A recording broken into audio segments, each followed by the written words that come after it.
मी अगोदरसुद्धा 200 प्रश्न अपलोड केलेले आहेत टॉपिक वाईज. ते सुद्धा तुम्ही एकदा रीड करून घ्या आणि हे प्रश्नसुद्धा तुम्ही रीड करून घ्या.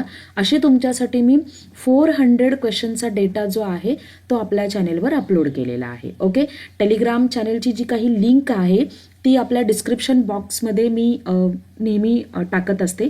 तिथून तुम्ही तो टेलिग्राम चॅनेल जॉईन करून घ्या आणि तुमच्या अभ्यासाला सुरुवात करा. तसंच मी तुमच्यासाठी लेटर फॉर्मॅटिंग, त्यानंतर आपलं स्टेटमेंट फॉर्मॅटिंग वगैरे हे जे काही सगळं आहे, तसंच मी 1-2 व्हिडिओ जो आहे तो पेपर कसा सोडवायचा याचा सुद्धा व्हिडिओ मी आपल्या चॅनेलवर टाकलेला आहे. तो सुद्धा तुम्ही पाहून घ्या, म्हणजे तुम्हाला तुमच्या परीक्षेमध्ये मदत होईल. ओके, तुम्हाला समजलं असेल. जर कुठला व्हिडिओ तुम्हाला नाही भेटत आहे तर तुम्ही मला कमेंट करा. मी तुम्हाला तुमच्या कमेंटला रिप्लाय म्हणून त्या व्हिडिओची जी काही लिंक जी आहे ती तुम्हाला मी सेंड करेल. ओके, आणि परीक्षेसंदर्भात JCC TBCच्या परीक्षेसंदर्भात जर तुम्हाला काही प्रश्न असेल तर तुम्ही मला कमेंट करा. मी नक्कीच तुमच्या कमेंटला उत्तर देण्याचा प्रयत्न करेल. ओके, आपण थोडेसे हे जे काही 25 क्वेश्चन्स आहेत ते थोडेसे आपण वाचून घेऊया, म्हणजे तुम्हालाही थोडीफार मदत होईल. बाकीचे जे काही PDFs आहेत त्या मी आपल्या टेलिग्राम चॅनलवर अपलोड करते, तिथून तुम्ही डाउनलोड करून तुम्ही त्या वाचू शकता. ओके, यामध्ये पहिला प्रश्न दिलेला आहे पॉवर पॉईंट. सुरुवातीला लक्षात असू द्या, मी बऱ्याचशा यांचे जे काही PDFs आहेत ते चाळलेले आहेत. तर सुरुवातीचे प्रश्न पॉवर पॉईंटचे असतात. त्यानंतर आपले आता आपण जसं स्क्रोल करतो 3-4 प्रश्न जे आहेत ते 4 प्रश्न जे आहेत ते पॉवर पॉईंटचे असतात. त्याच्यानंतर हे बघा तुम्हाला हे बेसिक्स क्वेश्चन्स विचारलेले आहे, म्हणजे थेरी आहे, इंटरनेट रिलेटेड किंवा हार्डवेअर रिलेटेड वगैरे ते. त्याच्यानंतर विंडोजबद्दल तुम्हाला विचारलेलं आहे. नंतर तुम्हाला एक्सेलबद्दल ते विचारतात ते, आणि त्याच्यानंतर तुम्हाला वर्ड वगैरे याच्याबद्दल तुम्हाला विचारलं जातं. अशी त्याची क्वेश्चन्सची जी आहे ती विभागणी केली जाते. प्रश्न काय आहे, पॉवर पॉईंटमध्ये टेक्स्ट अलाइनमेंट उपलब्ध असतात. मग त्या किती उपलब्ध असतात ते, तर पॉवर पॉईंटमध्ये असू दे किंवा वर्डमध्ये असू दे, तुम्हाला 4 अलाइनमेंट असतात ते, जसं लेफ्ट, सेंटर, राईट आणि जस्टिफाय. म्हणजे याचं उत्तर आहे 4, म्हणजेच A.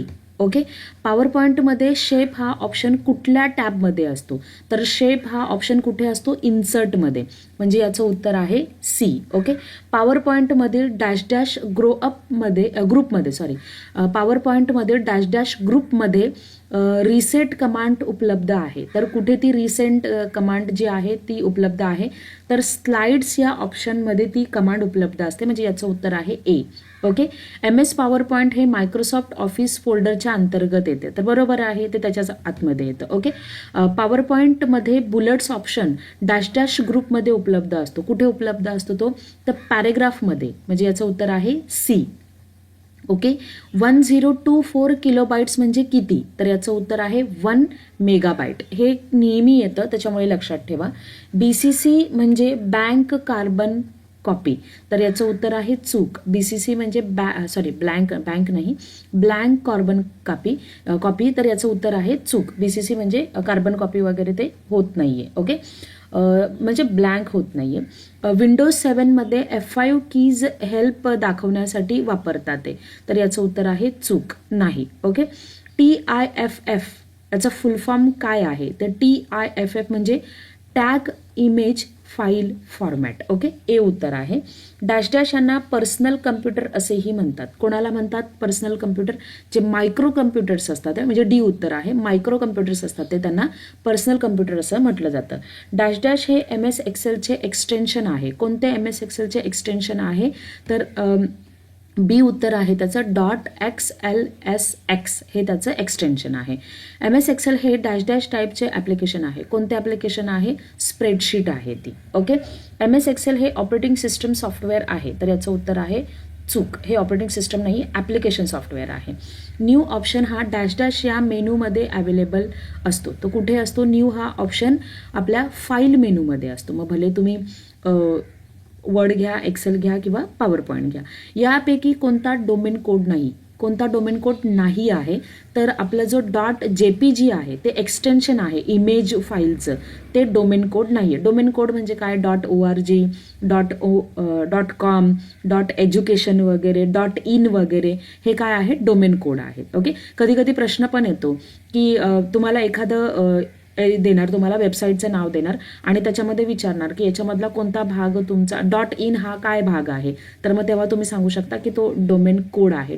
.org हा डोमेन कोड आहे. ओके. यापैकी कोणते सर्च इंजिन आहे, तर यापैकी कोणते सर्च इंजिन आहे, गुगल हे काय आहे आपलं सर्च इंजिन आहे. USB अर्थ काय आहे, युनिव्हर्सल सिरियल बस, तर बरोबर आहे.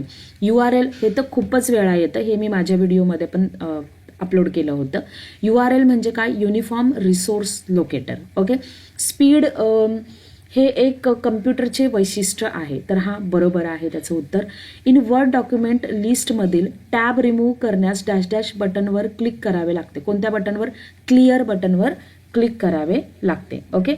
त्यानंतर वर्डमध्ये लेफ्ट, राईट, सेंटर, जस्टिफाय हे कसले प्रकार आहेत, तर त्याचं उत्तर आहे सी, अलाइनमेंट आहे. जसं मी सुरुवातीलाच सांगितलं होतं की 4 अलाइनमेंट कोणत्या, तर लेफ्ट, राईट, सेंटर आणि जस्टिफाय.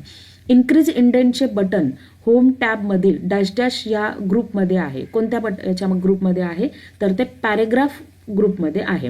MS वर्डमध्ये तुम्ही डॉक्युमेंटमध्ये टेक्स्ट बॉक्स कसा इन्सर्ट कराल, टेक्स्ट बॉक्स कसा आपण इन्सर्ट करणार आहे, तर इन्सर्टमध्ये जायचं आणि टेक्स्ट बॉक्स घ्यायचे, म्हणजे याचं उत्तर आहे सी. परफॉर्मिंग अ मर्ज करण्यापूर्वी एक डेटा स्त्रोत डॅश डॅश करणे शक्य आहे. काय करणे शक्य आहे, तर त्याला क्रिएटही करू शकतो, त्यानंतर मॉडिफायही करू शकतो आणि सॉर्टही करू शकतो, म्हणजे याचं उत्तर आहे यापैकी सर्व. मी जस्ट तुम्हाला ही अशीच एक PDF रीड करून दाखवलेली आहे.